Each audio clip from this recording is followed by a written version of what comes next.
You should check the iRedMail official documentation. There's a lot of useful information in there, but I will just go through the installation steps.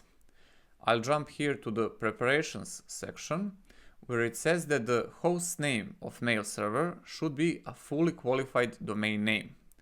If I go to our mail server, hostname-f will confirm that fully qualified domain name is already set as a host name, but it also says here that in etc hosts file, this fqdn should be first item like this and then short hostname. And if I check etc hosts, that is not the case. So let's fix that.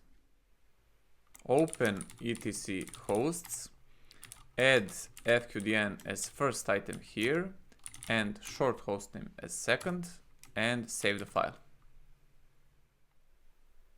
Back in the web browser, next step says to enable these apt repositories, but they are already enabled by default.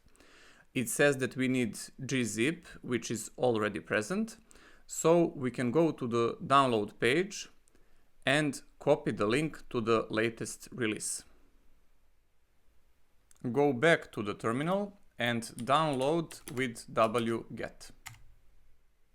You can rename this file to something more meaningful, then unpack it with tar-zxf, cd into iRedMail directory, and run iRedMail installation script.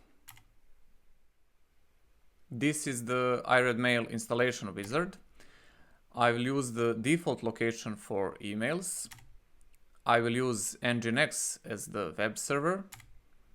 I'm most familiar with MariaDB, so I will select that.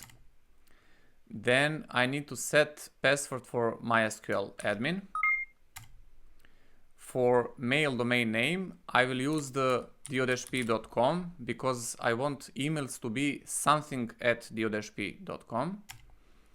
Then I need to set another password, this time for mail domain admin.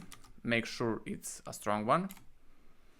Here I will deselect net data because we will use our own monitoring system, and everything looks okay.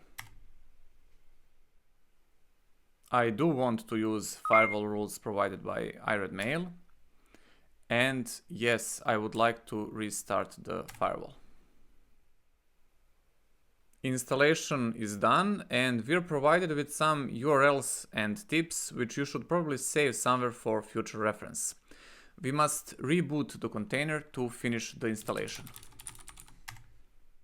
We went through all of these steps, and this next section starts with a warning which you should take seriously. If someone guesses your password and starts sending spam using your VPS and your email, it will damage your IP reputation, so you'll have issues sending legitimate emails, you can get in troubles with Linode. All in all, use a strong password.